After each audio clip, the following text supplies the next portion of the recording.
the minute we finish, I can tell you. Yeah, I'm sure 7 p.m. is quite late to eat. It is, but it works. Hi, Bennie. Hello, everybody. Morning, Bennie. Welcome to the bonus call. We'll just give it another 7 seconds and then we'll kick off. So a few people are joining us late. Megan is driving, so she might pop in and out. Rob Barker is joining us 20 minutes late. And then there were a number of apologies, people who are not making the call.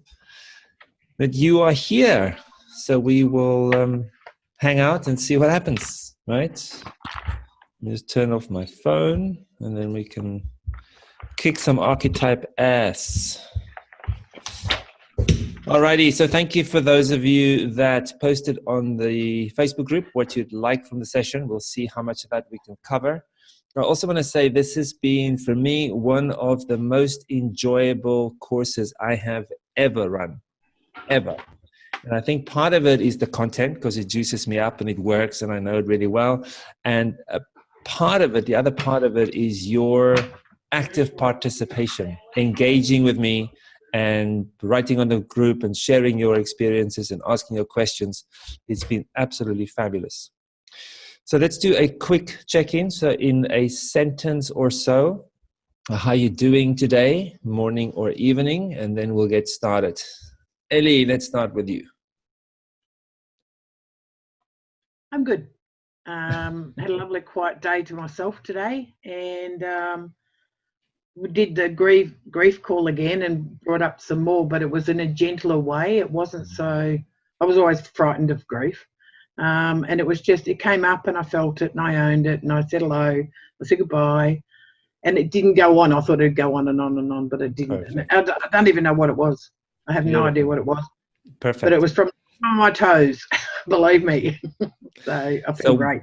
Well done for doing that. Some of you would have seen the posting that I forwarded from Liz Gilbert about her deep grief about a partner that died. And the sentence that I took away from that posting that I have been using, I don't know how many times a day, is I'm willing.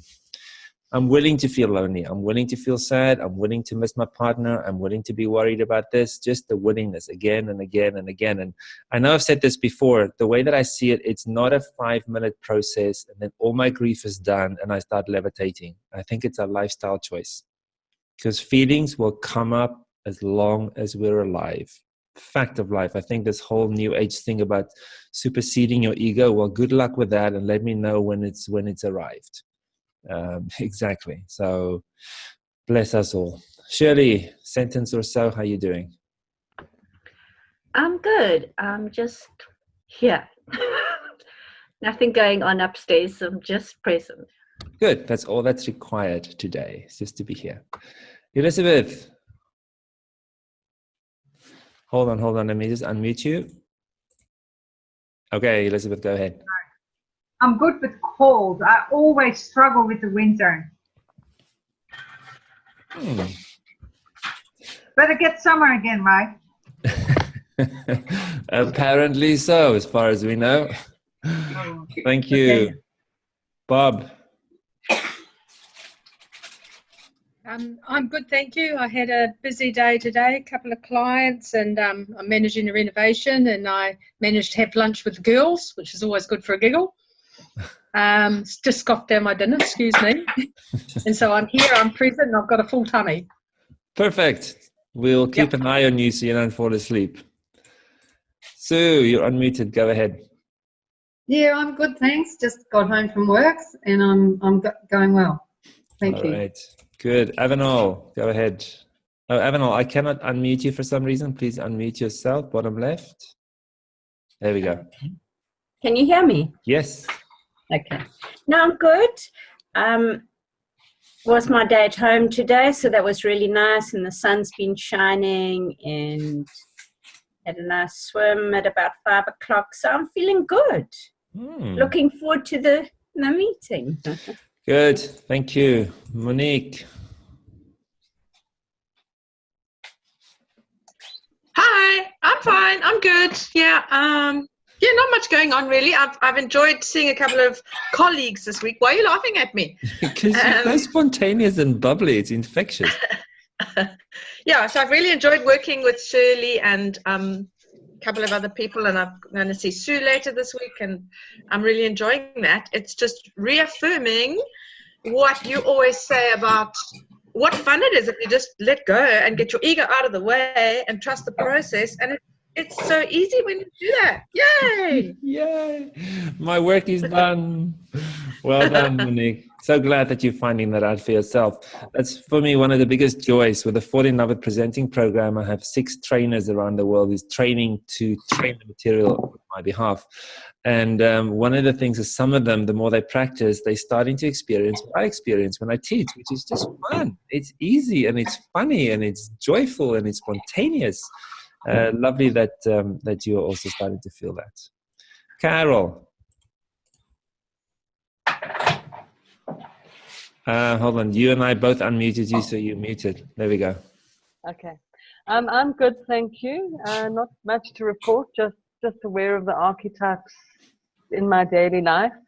So I work with them every day with myself, and have implemented, well, I've noticed how much of the magician is implemented in sessions anyway, but I'm just more conscious now. So that's been great. Thank you. Perfect. Thank you. John Booth. John, you there?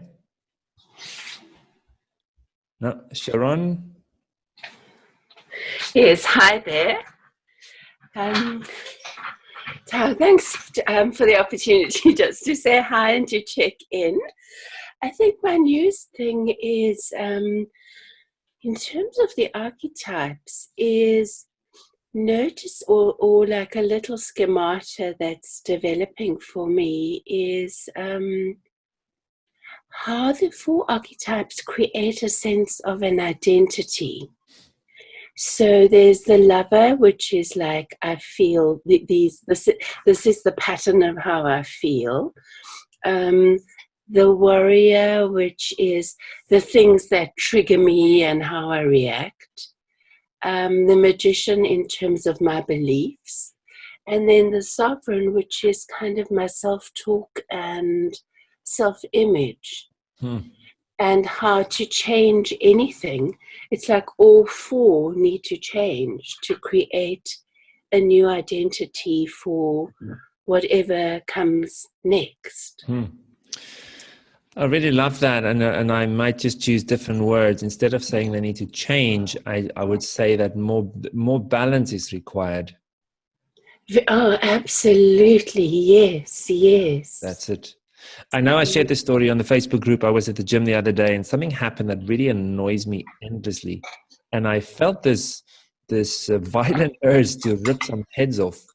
And then I was like, okay, let's bring some lover into this. Let me just treat people, just a thought.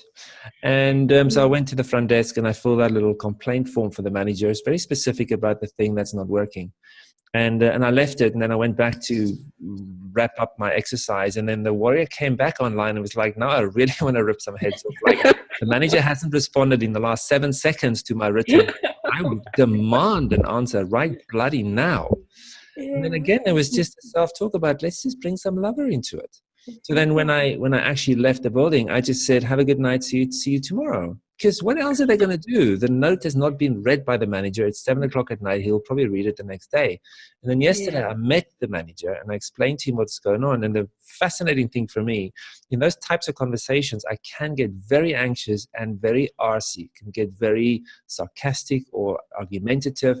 We had this most lovely conversation last night. I made it very clear that if it's not addressed, I will move my membership to another gym, which he totally got, and he's going to address it. It was a loving, respectful, kind conversation, only because through grace, I had this thought in my head, let's bring some lover into it. Oh my gosh, right. Yeah. And I really like your idea of an identity also, Sharon. I hadn't thought of it that way, that my default archetypes in certain situations eventually will build a personality. And if I want to change my personality, then I need to bring more balance. I need to bring some lover to the warrior. I need to bring some lover to the magician. I need to bring some sovereign to everything. Yeah, And then once yeah. they're more in balance, by default, my personality and my identity will change. Beautiful. Absolutely beautiful. Thank you for that, Sharon. Yeah, thank you. Jane, we're just doing we're doing a short check-in. How are you doing? Hi, sorry, I was just typing a little message saying I couldn't get into the Zoom link tonight, so I apologize for being late. Here you are. I made it.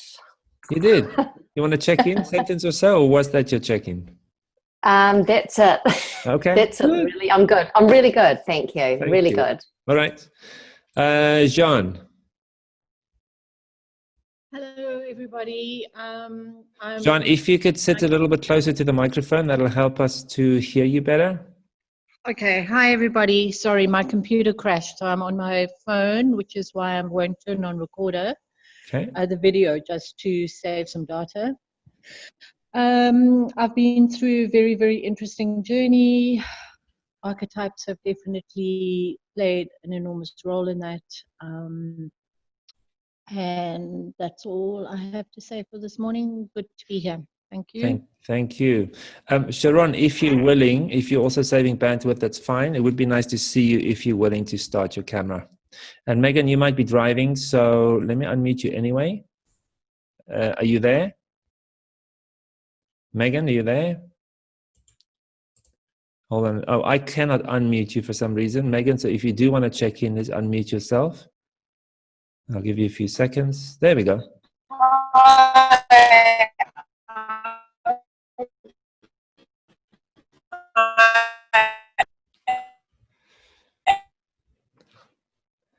Megan, I don't know what archetype you're speaking from, but it doesn't make any sense. That must be a new archetype that you just discovered.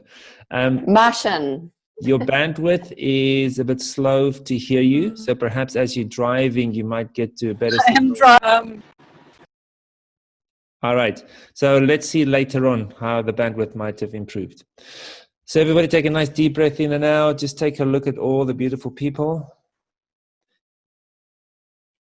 And I wonder if you've ever considered that each and every single person that you've listened to or that you're seeing right now has their own life story, their own challenges, their own problems, their own joys, their own limiting beliefs.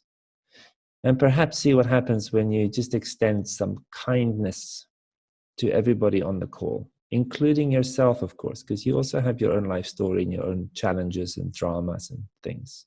So a bit of lover energy, compassion, kindness, softness, patience, love even.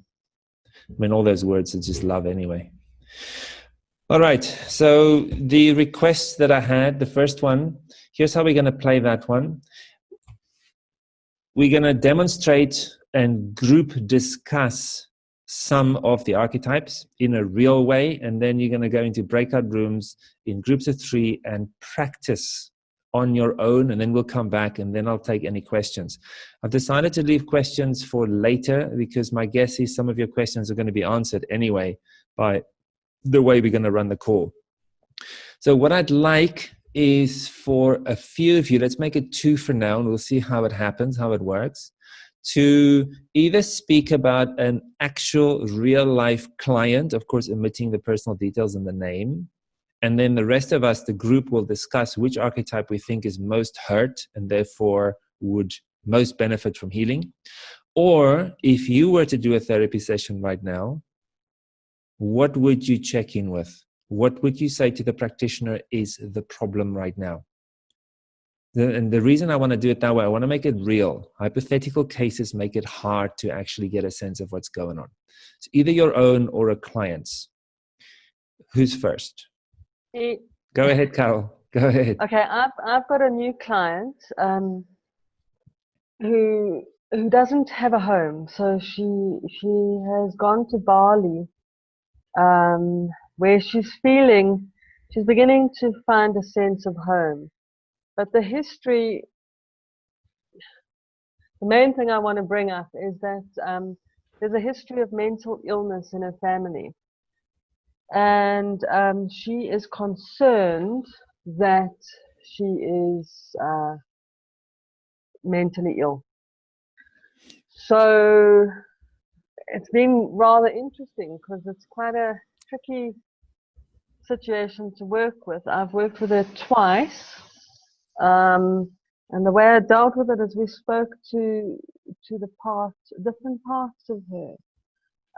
But she's had an experience where people, including a therapist that she had a very, I think, close relationship with, for a number of years, decided that she, well, in her words, that she was crazy. And I haven't explored that in great detail because she was quite traumatized at the time. So that, yeah, if anyone has any suggestions on how to deal with that very sensitively, I would appreciate it. Okay. So the rest of us, any thoughts about which archetype you might want to call on, which think you might be most wounded in that situation? I'm going to ask one more question, Carol, just for clarification for us. So she believes that she's mentally ill and somebody called her crazy. Quite a few people call her crazy. Say again? Partners, therapists, oh, okay. mother. Mother's the one who has the mental illness. Okay. And my client is actually worried that she might be bipolar.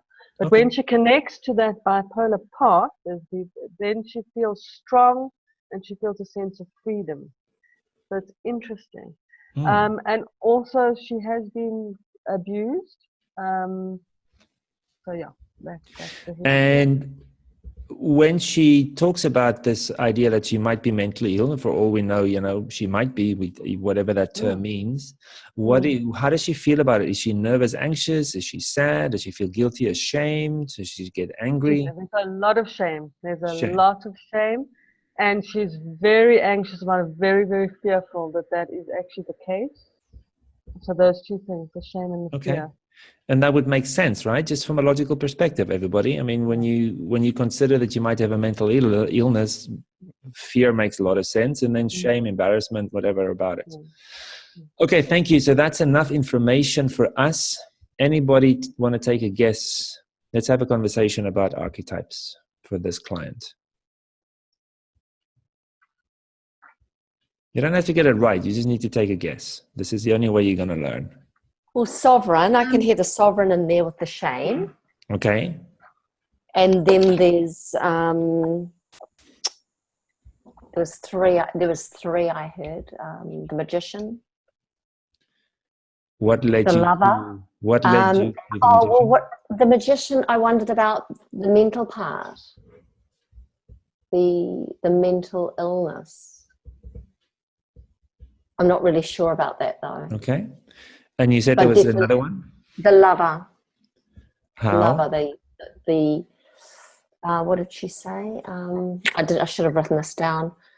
I heard the wounded child in there. Okay, that's definitely sorry, lover.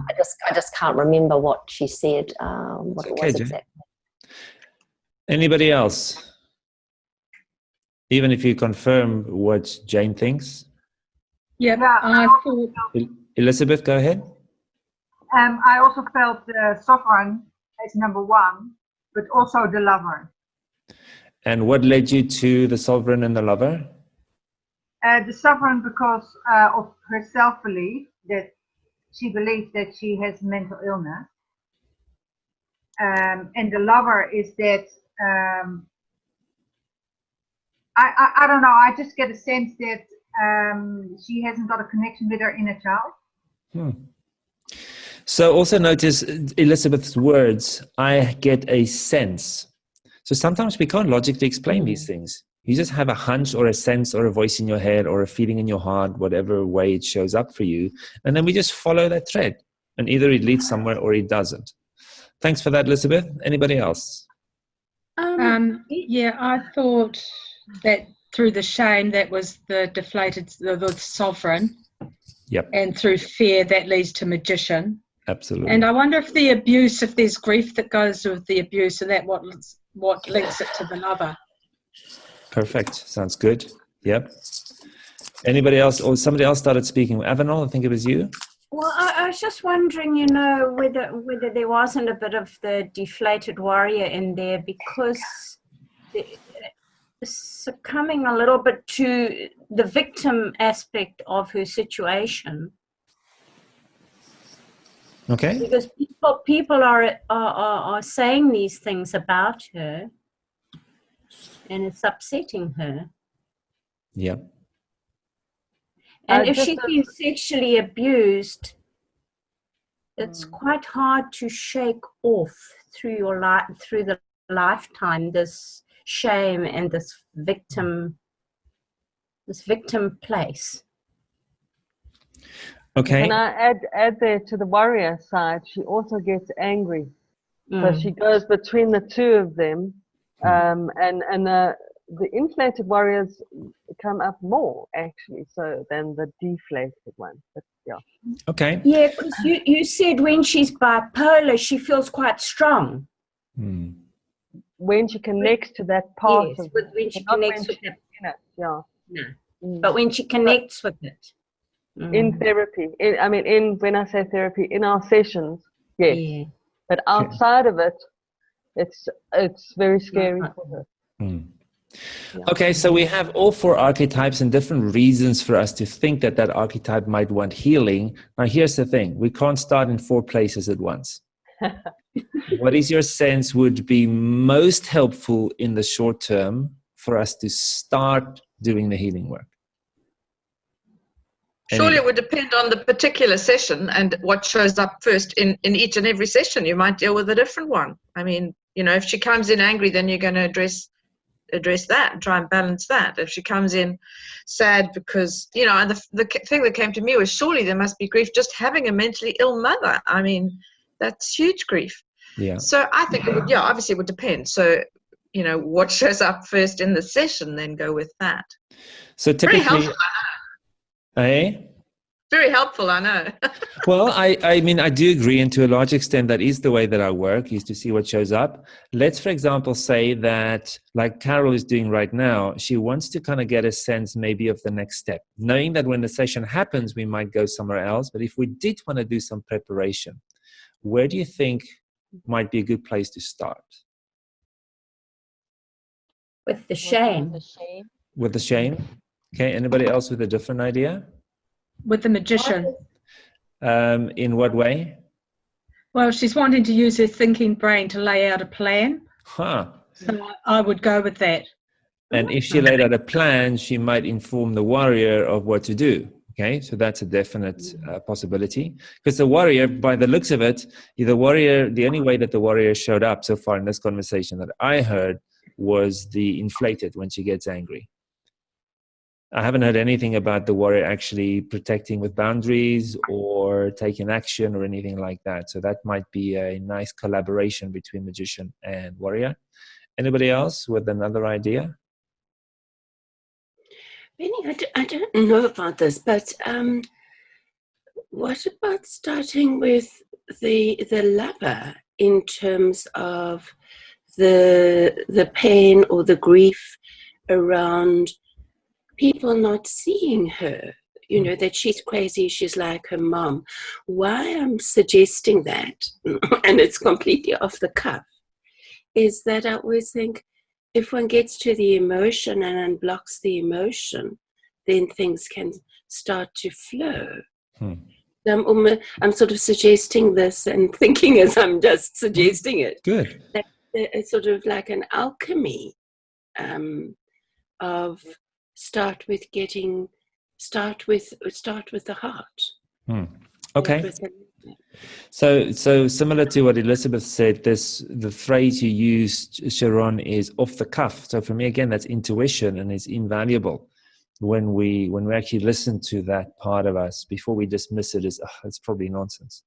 So that sounds like a lovely plan. So notice also with this stuff, there's not a right and a wrong, right? We're not going to come to the best way to do this thing.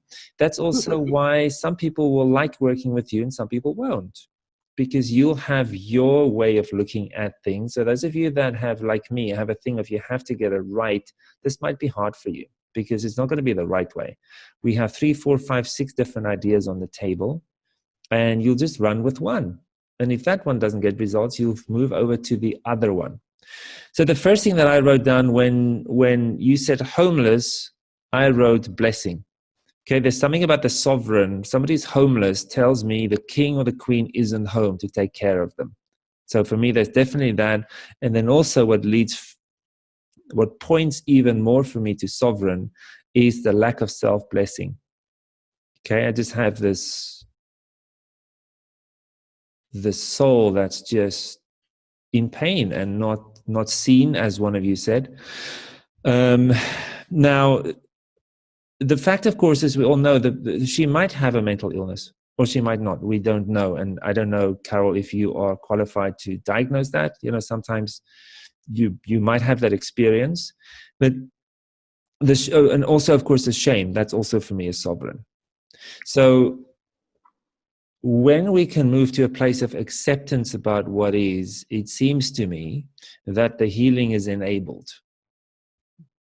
But for me, if she can get to a place where she can bless and love herself and value herself and feel worthy, even with the possibility or the reality of a mental illness, I think we have moved a million galaxies for her. Now, also, as some of you said, then for me, the next thing is the magician. To engage the magician and come up with some answers. It might be that she needs to go see a psychiatrist. Maybe she has, we don't know. But come up with a plan. What is the plan when people call her crazy? I mean, the best plan that I have is stop hanging out with them. If your family calls you crazy, stop seeing them. Now, what else do you want to do? Like try and change them? Let me know how that works. So in terms of boundaries or actions, the magician can help the warrior, and when we say these things, remember in the back of the manual, the facilitation pages, there are 20 different ways you can do any archetype in terms of your facilitation tools and in terms of homework. That was the other thing. So we're just discussing the archetypes itself because the solutions for each archetype is in the back of your manual. Then we spoke about the shame. I totally also agree about the lover and the grief for the mother, because she didn't have a mother if her mother was mentally ill. And also the grief for herself. If she's mentally ill, there's a loss. There's a loss of what we might call, and I hate that word, like a normal life. Let's pick a different word, like a balanced life or a happy life or whatever the word might mean. So any of those, I think, would work, Carol. Just connecting with what Monique said, I would be inclined to follow what is most present when she shows up. But here's the balance. A client that is stuck in grief, we can be stuck in grief work for centuries. At some point, what she pays you for is to make a different call and thinking, I know the grief is there, and I think what is most required in this moment is some self-blessing or some warrior work. It's just a sense, a hunch, an off-the-cuff response. You just do that, and then you see what happens next. Is that helpful, Carol? Very helpful. I have done a lot of the blessing. When she goes into grief, she does it. She really does go into grief, and so what I've done is contained it. So I've allowed it expression and tapped through it, and then I've done a lot of the blessing to get her to see the positives. So I don't know yet with the diagnosis. I'm watching to see what transpires. But she has put boundaries in place in that she's left the country and gone to another one. So none of those people are there. And where she is feeling contained because it has a lot of spiritual sustenance there for her, which she's loving. So she's coming along, but I think it's going to take some time, and I just need to see how it develops. So thank you everyone for your suggestions. I really appreciate it. What role are you playing in terms of enabling or supporting the blessing? I mentioned to her where she's, for example, the fact that she's actually managed to create emotionally sustaining, her words, relationships where she is now. That's brilliant. She wrote me a piece to tell me, because after our last session, she said she was feeling quite a lot of anxiety about not having a home. She brought that up, and so I said to her, look and see how you are experiencing what home feels like internally where you are now. And so she wrote a piece, so beautiful. The writing was gorgeous. So I said to her, that blessing. Your writing is beautiful. Okay, cool. So I'm trying to encourage her as much as possible with the positives that I see. Okay. So just why I'm mentioning that for everybody. There are the two-prong approach with blessing. The one is get them to bless themselves by giving them active homework and whatever you want to do. And the other one is us blessing them. We really have to see them. Any bit of improvement, any change in behavior, anything that is worth blessing, we need to do that for them. You know, I said it at the end of call 2 or 3, this fabulous idea that all the blessing must come from inside. Well, of course, that's first prize, right? First prize is sunshine every day. It doesn't happen that way. So we have to help top them up. And also what I will say with that, Carol, is when they do the opposite of self-blessing, when they judge themselves harshly or criticize or minimize or devalue, we got to catch that in the moment. Like, for example, so one technique is like, really? You're totally, utterly worthless? Like, really? Would you say the same about me if I was in your situation? Or any of those techniques? It's all in the manual. Yeah, been doing that, Cool, because, you know, slowly but surely, the mind will start questioning, well, am I really that worthless? Another question that's not in your manual is comes from Doron Geber, Dorongeber. Is a fabulous man in Johannesburg that also does groups and things on Facebook. I've known him for years. I have an immense amount of respect and time for him. And one of Doron's questions, slightly in a different context, but it'll work here, is if somebody says, for example, well, I'm just useless, would say, are you useless in every aspect of your life? That answer can never be yes, ever. Because if you can tie your shoelaces, then there's one place in your life where you aren't useless. If you have one friend, clearly you're not useless as a friend, right? If you can have, whatever. So helping identify, magician, where they are not worthless, which starts challenging the belief that they hold in a very real way. And of course, you know, our job is to challenge lovingly when people are doing things that hurt themselves. All right, everybody take a nice deep breath in, stretch the body in and out. Who's next?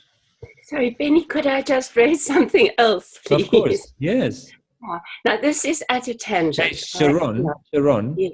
So Yes. if you were in your absolute barren, balanced sovereign, and therefore would not need to apologize or ask my permission, how might you start that sentence differently?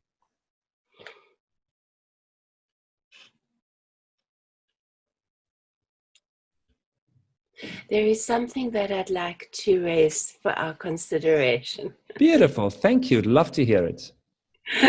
Thank you.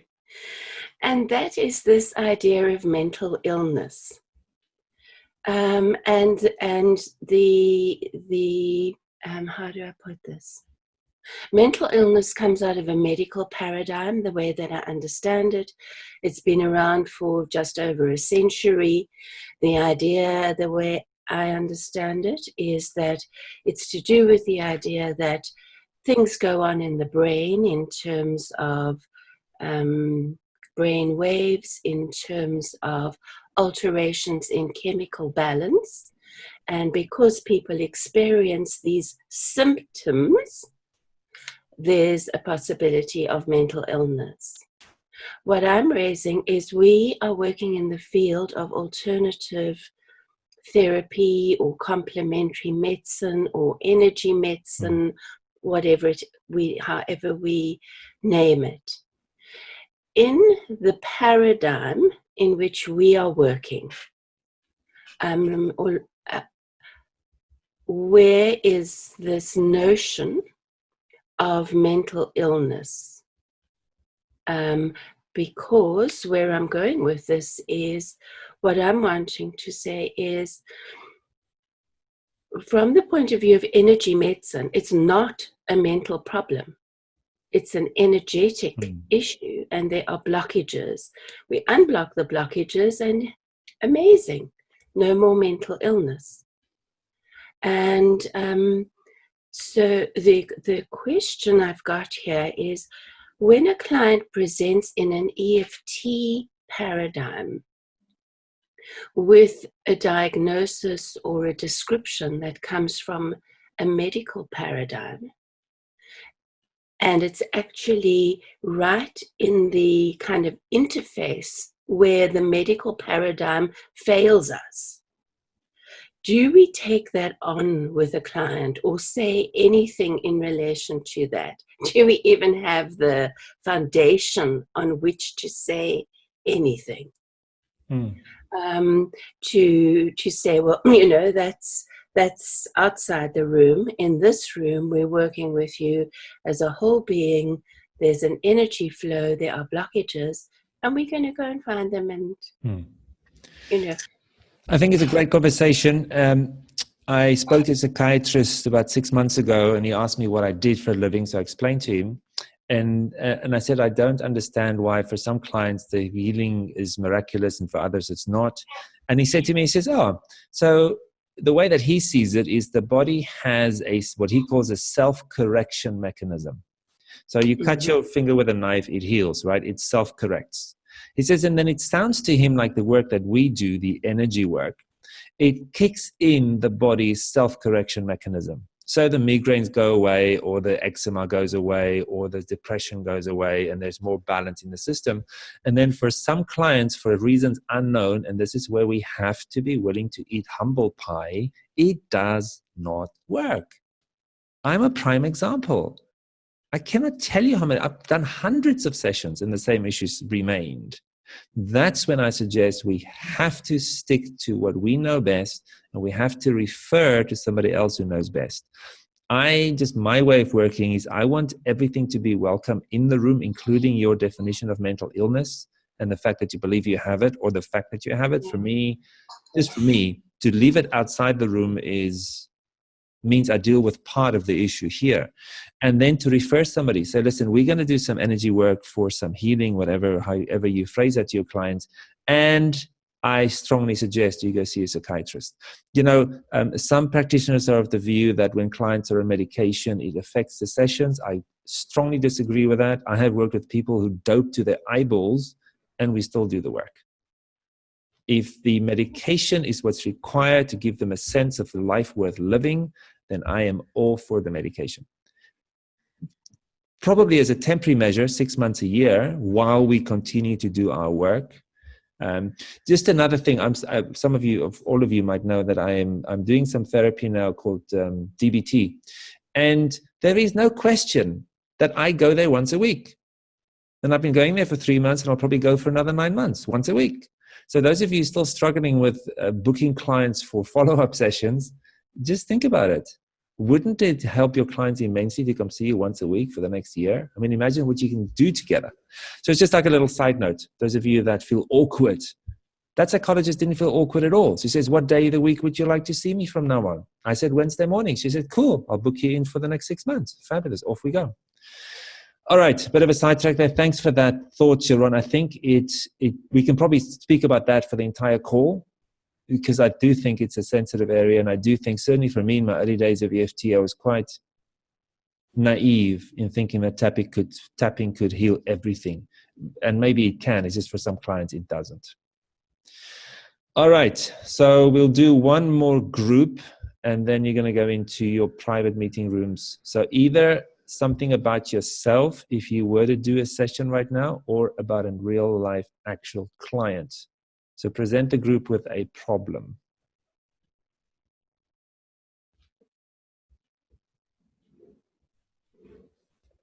I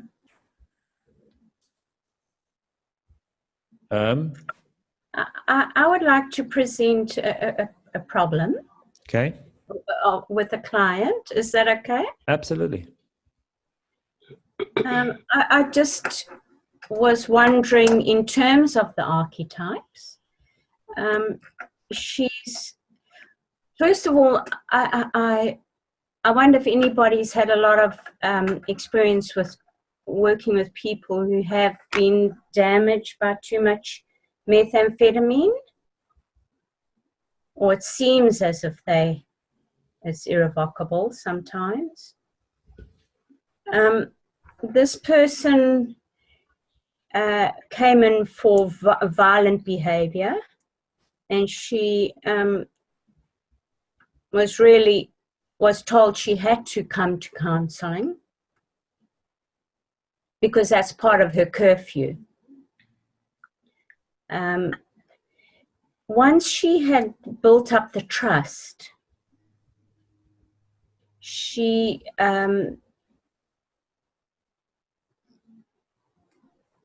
just can't stop talking. I remembered what you said about, you know, okay, just close your eyes and stop. But as soon as she goes there, it's too painful. As soon as she closes her eyes, it's too painful. And she quickly comes back out because that's when she gets to the grief. But she's very angry with everybody. Okay. Anybody on the call, what do you think? What are we looking at? Can I just ask, Avenol, you mentioned a question about the meth. What was your question about the meth specifically right in the beginning? I just wondered if anybody's worked a lot with people who've been on a lot of P, and if they've noticed some damage in terms of thinking, you know, just the rational. Yeah, because I haven't worked with anybody with P, but I did a lot of research on P from users, from the police, from a woman who went to jail whose life was destroyed by it. So by people who were using it, and all the information that this group of people put together was that P is the one drug that does do permanent damage to the brain. The brain actually doesn't repair. It doesn't heal. And I saw a photo of a long-term user, and they had a hole right through the brain. I don't know if that's any help to you. Yeah, I had read that research, but I hadn't actually, a couple of clients I've wondered, you know, who've been on P, whether you can move forward. Okay, so I do want to bring the call back to archetypes. And it sounds like a similar situation than Carol, potentially with a client, you know, with some sort of damage. If we bring it back to the sense of archetypes, what archetypes do you think might be most wanting healing based on what Avenol shared? Bennie, can I say Lover. something? Yeah. Oh, in the car. Yes, I'm in a car in Cape Town. Got here early for my meeting. Yeah, for me, that sort of when that wall of words of, you know, just protecting herself, and then when Avenel's kind of slowing her down, getting to shut her eyes, the overwhelm then comes up.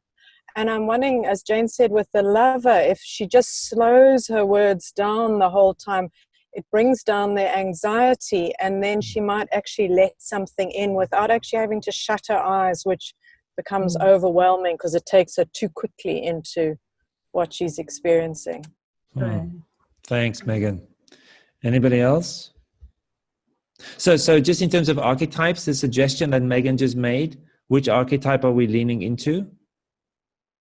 The lover. Exactly. Are we leaning into the lover in a way that's gentle and can lead her there step by step? We're not suggesting, because what I'm hearing, Avenol, is she's highly in magician. Talk. But remember, on the horizontal axis, magician energy is thinking.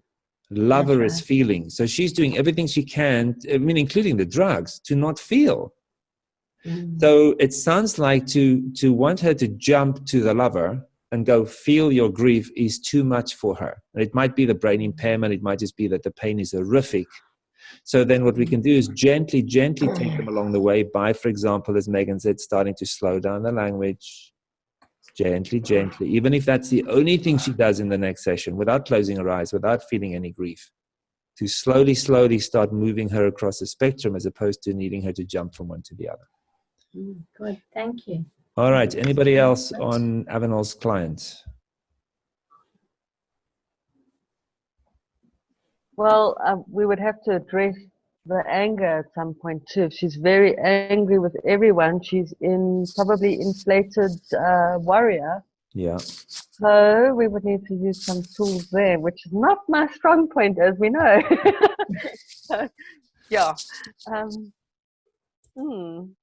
I might allow her to express the anger and use something like a pillow or a punching bag is brilliant.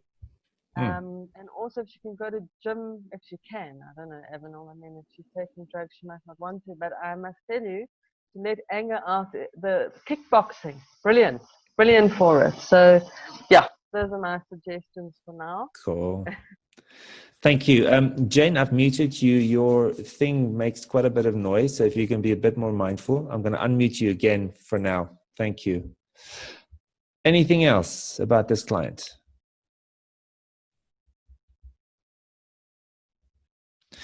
Go ahead, Jane, I was going to say she'd need so much blessing and for anything you could think of, for the fact that she's come to counselling, for anything you can think of, anything. If she's eating a vegetable a day or not using anymore or whatever you couldn't notice. I do agree. Now, thankfully, Avenel's middle name is Love and Compassion, so I think she's in good hands, this particular client. I think that would be essential. Kind, acceptance, doesn't matter how she shows up, you just love the total...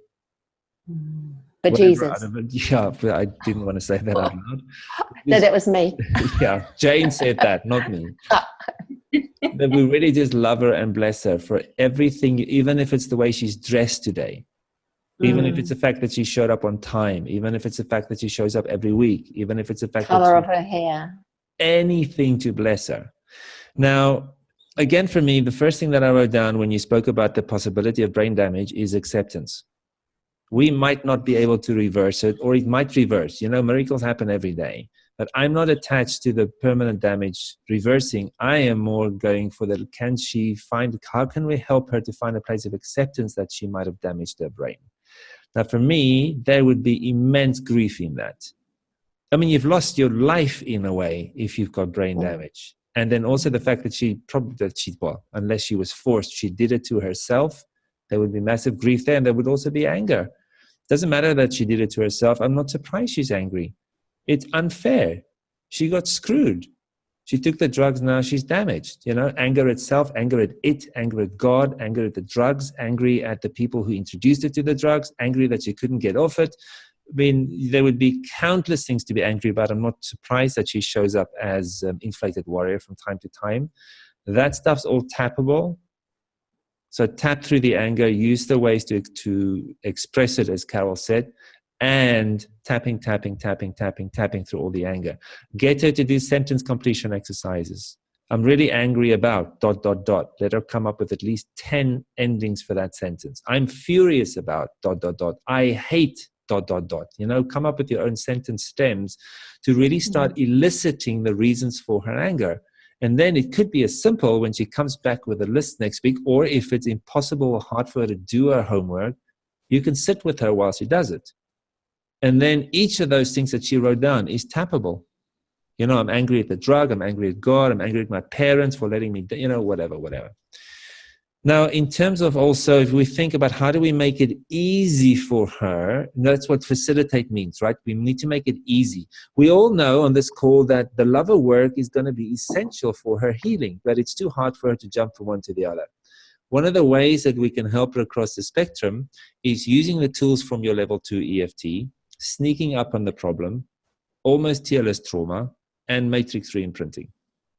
Because those are all detached ways, in other words, staying in the magician, doing lover work as opposed to having to cry to do lover work.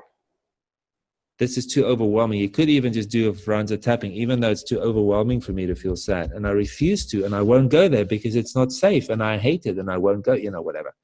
Anything to help the journey along, but I think patience, which is your other middle name, Avenel, would be essential. Slowly, right? Pole. Slowly across that spectrum. If she can't stop talking, for me, again, that's an indication of resisting the grief work, which most of us do, as most of us are finding out. And then in terms of I think that's it, actually. Yeah. Thank- Does that help? Oh, that's very helpful. Thank you very much, Okay, Bennie, and cool. everybody. Yeah. And by the way, I've decided for now to leave the closed group up there on Facebook after today's our last call, in case some of you want to contribute or report back or ask for help or questions or whatever. So we're going to split into groups. We're going to be groups of 3 as far as we can. And in that group, one of you will present a problem, and then you will have a group conversation between the 3 of you about what archetypes you think most need healing, and specifically how you might do that. In other words, get to the level of specific tools. Oh, I'm going to bless her. I'm going to give her homework to write all the things she's angry about. We're going to do some bashing pillows. Jane, can you stop your pen, please? Sorry, I'm picking on you today for some reason. Well, you can tap on it afterwards. All right, let me get you into breakout rooms. Naughty child. I step into teacher mode. Okay, so Megan, how long are you going to be around for? For at least another 40 minutes. Okay, cool. Perfect. So I do want you to be 3 in a room, at least. Okay, there's going to be 3 to 4 people per room. So then if you are 4 people in a room, just discuss among yourselves. Is anybody not clear on what needs to happen next? Raise your hand if you're not sure what the brief is. Okay, good. So you're all clear. I'll pop into the rooms from time to time. I'll let it run until I have a sense it's time to close. So please stay in your rooms. If you've all completed, which is unlikely, then just go again. Invitation on your screen. I'll see you a bit later. Hi, well, here's some distinctions on what we spoke about today. This is a section that I forgot to record, so I'm recording it after the event. First one is when a client presents with any kind of self-esteem, well-developed self-critic and so on, we can be fairly sure that the most wounded part, or at least a wounded part, is the sovereign. And therefore, we want to do the 2-pronged approach to blessing. First one is to empower them to bless themselves, either sentence completion exercises, I'm a good person because, I'm lovable because, I'm worthy because, and so on, to start the magician thinking, maybe I'm not such a bad person at all, and then giving them homework accordingly. And the second prong is for us to bless them. Right? See them as the beautiful human being they are, doing the best they can, and all the stuff that they present simply as symptoms of underlying wounds that if we can help them to de-traumatize those and heal those, the behaviors typically drop away. Now, I don't care if this is done forever. What I do know is, as I posted in the Facebook group, my food cravings have completely disappeared. I'm not managing them. I'm not controlling them. I'm not avoiding them. They're just absent. And that happened in a couple of weeks of me doing some grief work. I suddenly started taking care of my body better, which leads me to the lover part. Remember that anything body related is typically in the lover quarter. Any addictions, smoking or overeating or serious drugs, all that stuff typically points to mechanisms or behaviors. Think about it. Overeating when you're nervous, when you're anxious, or when you're bored, or when you're indecisive. All cravings, in my belief system, is there as a mechanism to protect us from further pain. And then on the scale of magician warrior, it's in the lover quarter. Either somebody represents or presents with the deflated lover, where they don't feel any feelings because it hurts too much when they do, because it's overwhelming, or they're just gushing with emotion all the time as a way to express that lover energy inside themselves. Either way, when that's out of whack, the odds are we're going to find some addictions. And then if we can help heal the lover wounds with all the tools in the back of your manual, the client has every chance of starting to release that addiction. It may happen. I did one session with a guy, and he wasn't an alcoholic as in he had to drink every day. He just had to drink every day. Most days he would have a couple of glasses of wine, sometimes more than he really wanted. And then we did one session specifically on that, and the cravings disappeared. He still drinks, but he drinks to the extent that he would like to be able to. In other words, there is an easy relationship with alcohol that he didn't have before. All lover stuff. any controlling or manipulation happens in the magician. The magician is the mastermind, and sometimes the dark mastermind, to want to control the world and the people in it in a way to create a safe environment for self. In other words, the logic goes that the more I control things, as if, but it seems to us we control things, we control the outcome, we control people's behavior, the less likely I am to get hurt again. So again, it's a very valid strategy. It's not a particularly useful one, because the only thing that I'm learning is I have control over nothing, not even myself, most days of the week. So that is all magician stuff. Commitments, making commitments, setting down boundaries, making requests or making demands even, all in the warrior. The warrior, under the instruction of the magician or the sovereign. Remember, a warrior that is in service to the sovereign is typically a balanced one. When he gets his instructions from the sovereign or the healthy magician, the warrior is solid, present, and mature. We spoke about the addiction stuff, so just back to the addiction thing quickly. In terms of what to do with them, body work, massages, scents, candles. One of my favorite things to do is a butchy rugby player, rough and tumble type, and tell him to take a hot bath with essential oils and flowers and lovely opera music or whatever music. Because it gets them more into the body also, as Carol said today, walking barefooted on the beach or lying on the grass, to actually connect with the earth. Is a good way to help them into the body more. Also, simple awareness exercise. Ask them to the next time, just before they go take their substance of choice, to just notice what's actually happening in the body, and then still go take the substance. There's no request or requirement from me that they stop taking it. I'd rather it being a natural, gradual healing process so that the addiction falls away, rather than having to put any control over it. My concern with trying to control addictions is it probably just pushes the shadow wound deeper, and therefore 6 months, 6 days, or 6 hours later, the addiction will probably come back with a vengeance. Also appreciate that the addiction will be there whilst the pain is overwhelming. So when we can help them through the grief stuff in a way that's safe, remember they're probably if somebody's highly in the magician and the wound is in the lover, or the wound is just obviously in the lover with addictions, we want to make it easy for them to access and heal the grief emotion without it being overwhelming. And when somebody has a lot of grief, it's almost like it stacks up. You have grief and you don't release it or process it. The next time it's twice as much. The next time it's 4 times as much. It just exponentially goes more intense. That's why we have the techniques in EFT, like the movie technique for non-trauma, tearless trauma or almost tearless trauma, and sneaking up in the problem. Because those techniques, and matrix reimprinting. Remember, those techniques have been designed to do the healing work in a dissociated way. In other words, from the magician's way, with much more thinking than feeling necessarily. Sure, the echo might feel, the younger part might feel. The adult here now is the opposite of being re-traumatized. They're actually being led through taking the edges off the grief with these techniques. Also remember that when we get highly activated emotionally, like overwhelming feeling, the frontal lobes shut down. And then in my beliefs, again, the healing process stops because it's just too much, and we run the risk of re-traumatizing ourselves or our clients if we let that run too deeply.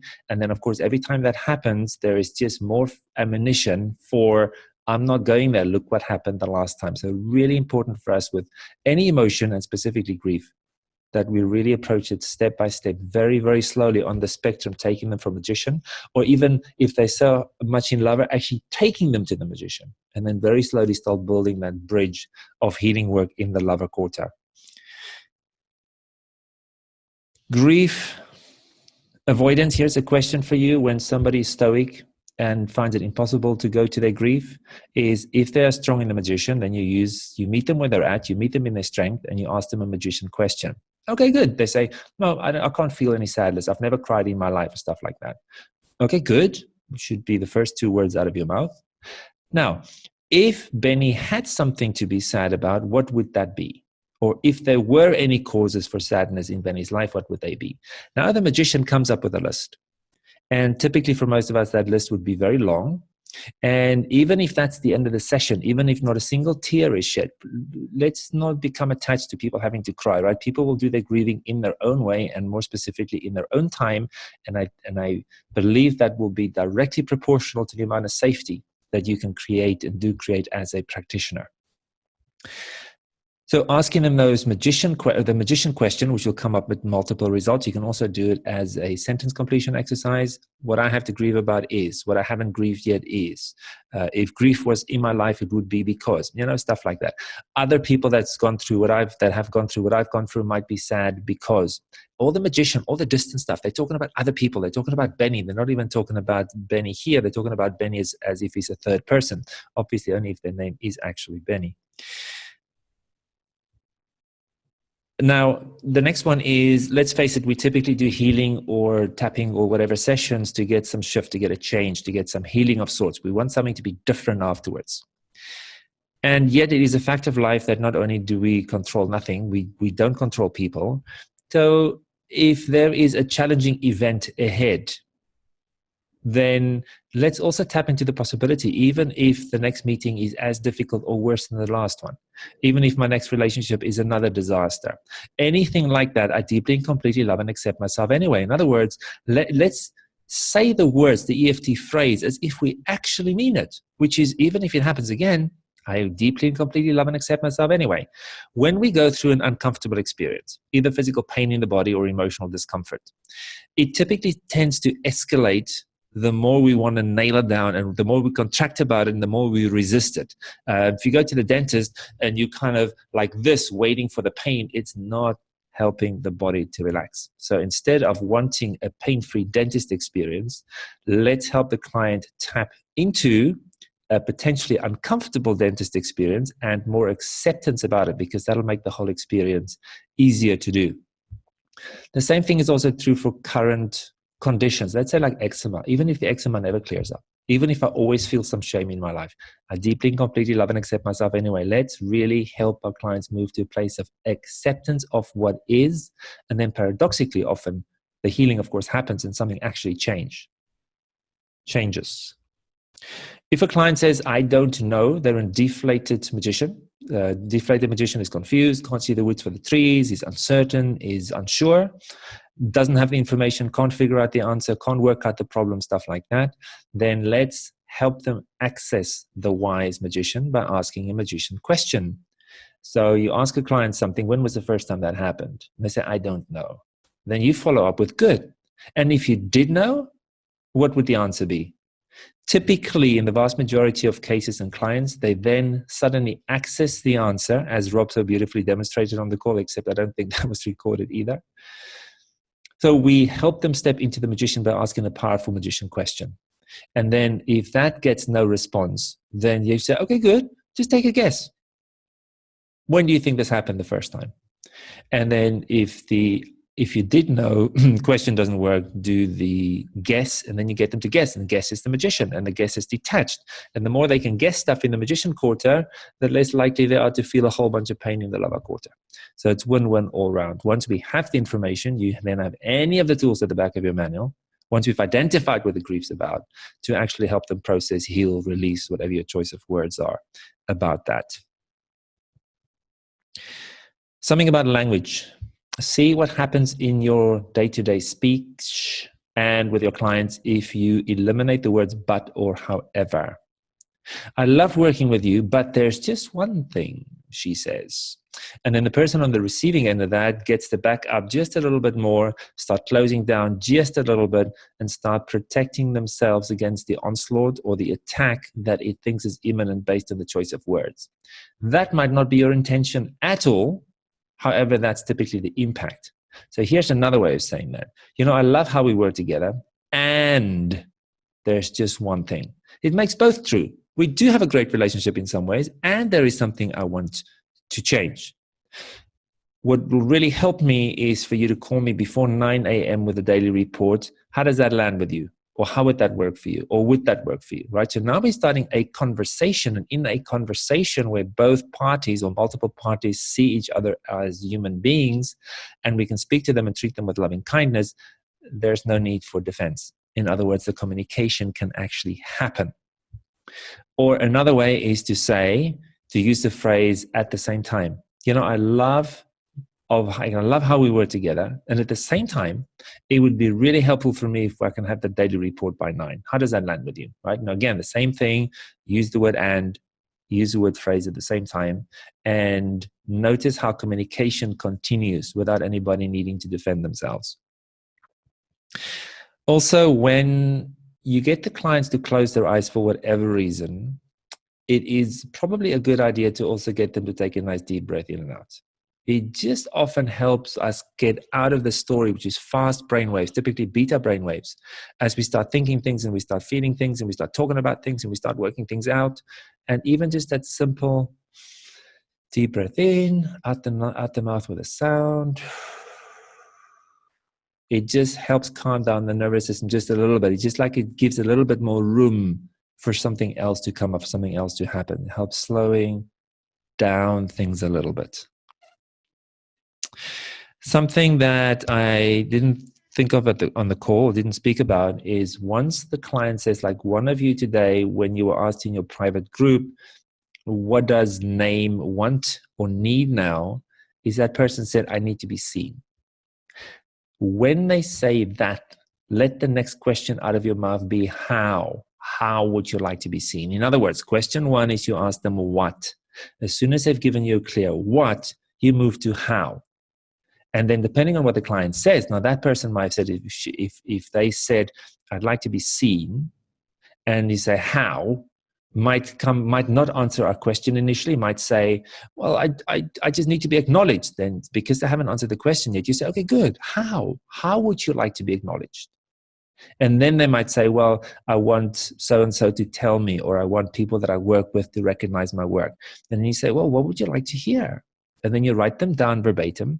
And then you actually say them to the client, and you get the client to say it to themselves. To actually, in other words, meet the need. Now, we don't have the external people, and once again, we cannot control if the external people will be open to such an idea, such a blessing as is requested. No, that's not the point. The point is that by giving the younger part, the hurt part,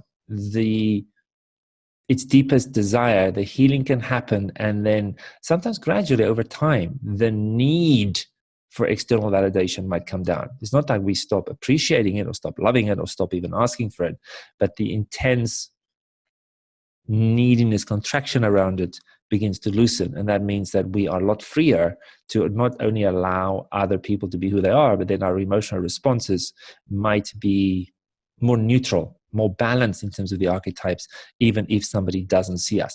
Or it might actually allow us to step into our full power and say, you know what I'd love from everybody around the table is to tell me one thing that you appreciate about me, right? My bank of worthiness feels a little bit low today, and I'd like a top up. Because that's a very mature response. And then, dealing with people who's not interested, who's not willing to do that. In my experience, the type of people I hang out with, whenever I ask that question, I typically get a response that's helpful and healing. I think that is it. So I will add this to the recording, and then I'll see you when I see you. Okay, so again, I forgot to start the recording. So let's go through this again. The consensus was of that last exercise. Couple of people, 3 people at least, went places they've never gone before. 3 simple questions and a lovely intention, slowing down and all that, using the word and a lot. The next exercise that the group is doing right now as I'm recording this is about the magician. And the intention or the 2 questions suggested that the client presents with something very simple, 1 or 2 sentences. And then the practitioner will ask a question in the 3rd person, something like, with all of that, what does Bennie most need? Or the if you knew question is, if you did know, where would we have to go for Bennie to resolve this? Again, slow, kind of almost like loverish language. We're asking those 2 magician questions, and as soon as they're back, we'll find out what happens. Alrighty, what happened? I want to hear Barbara's answer.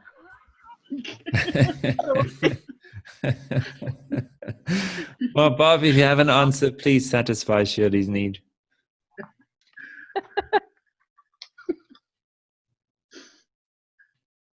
I can't really remember the question. I was laughing too much. Okay. All right. Cool. You can take it offline, the two of you. What happened with those couple of questions? So for me, although it didn't give the answer, being asked the question, you know, what did I need? Even though it didn't give the answer to the question, it brought up all the resistance to it. It kind of showed me what was in the way of having the answer. Okay, cool. So it brought up the stuff that could be worked on. Perfect. Perfect. Thanks, Rob. Anybody else? For me, it brought up a lot of sadness. It really honed in on the feelings straight away. Beautiful. Thank you, Shirley. Eddie? For me, it just really went into such a deep, deep place. Two questions, eh? Yeah. Two questions. That's lover stuff for you. Oh, magician stuff, yeah. One enabling the other. Anybody else?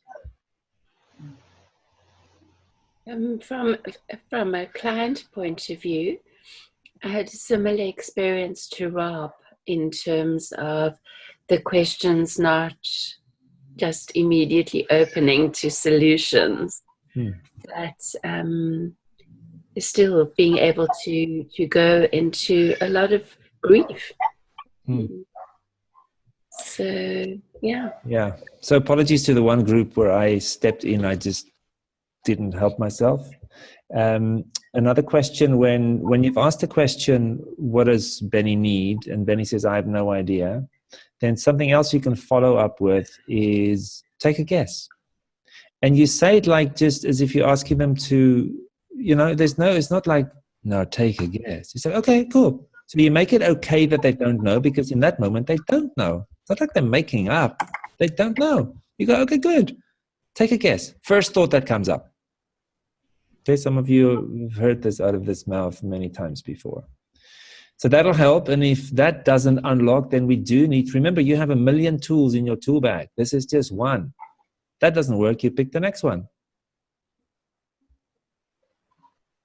And what you might do is say, close your eyes and feel what it feels like not to know the answer. I'll tell you what happens in your life happens in your life.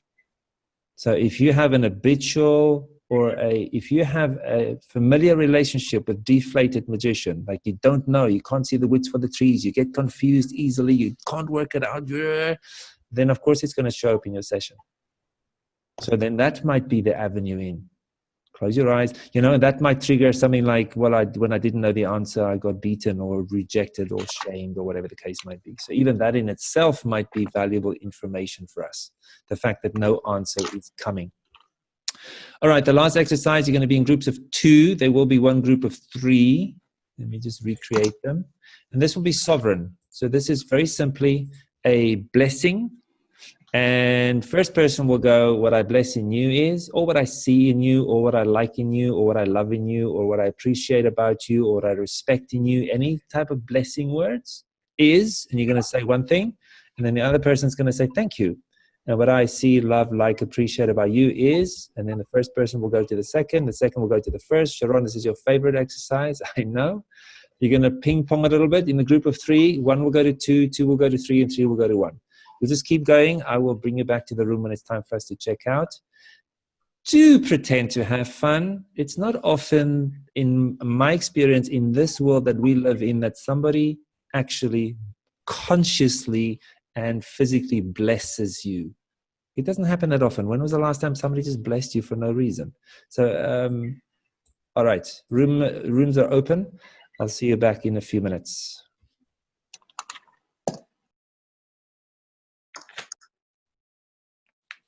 And what happened? More. I want more. So you know how this works. Ask for more. Set up a call going, this is a blessing call. You know what? It's not a bad idea. Anywho, anybody else? It's just a really interesting exercise, that one, because suddenly I can see things about myself that I can't see on my own. I literally can't see them. Exactly. It's exactly when you stand in front of a mirror, there's parts of your body you cannot see. Doesn't matter how you turn your head. you're not going to be able to see those parts. That's why when we have somebody else pointing out what we can't see, it can be so helpful and healing. And if 5 people or 6 people give you the same feedback, we've had this conversation about how kind you are, there's every possible chance you're actually much kinder than you thought.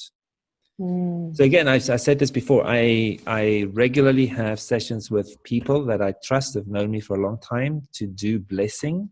And sometimes the blessing is just in being heard without needing to be fixed. And sometimes it's an overt blessing. Like, what I appreciate about you is this, this, and this. It was also a big part of my last relationship, and it was a very beautiful thing to do on a daily basis. Is actually, you know, some people's love language is words of affirmation. And actually give them the words of affirmation so that they feel loved, so that your relationship can be even stronger than it is.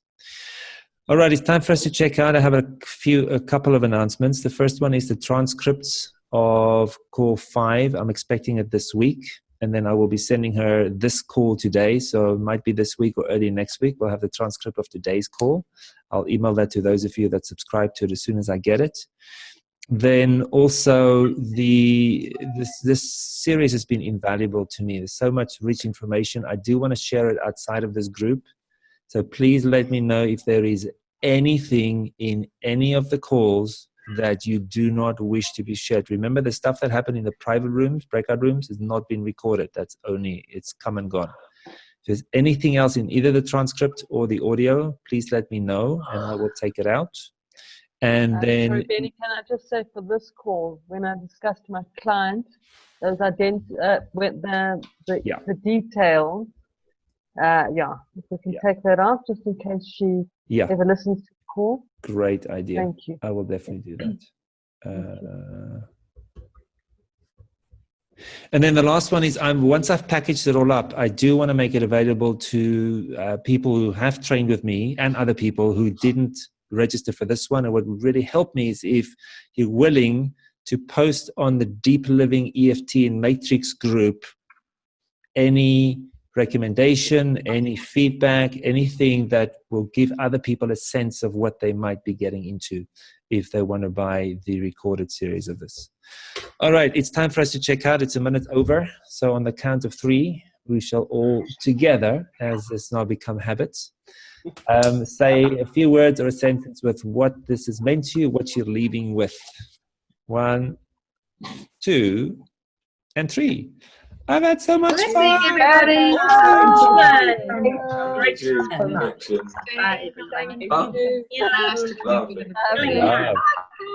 Feeling appreciated.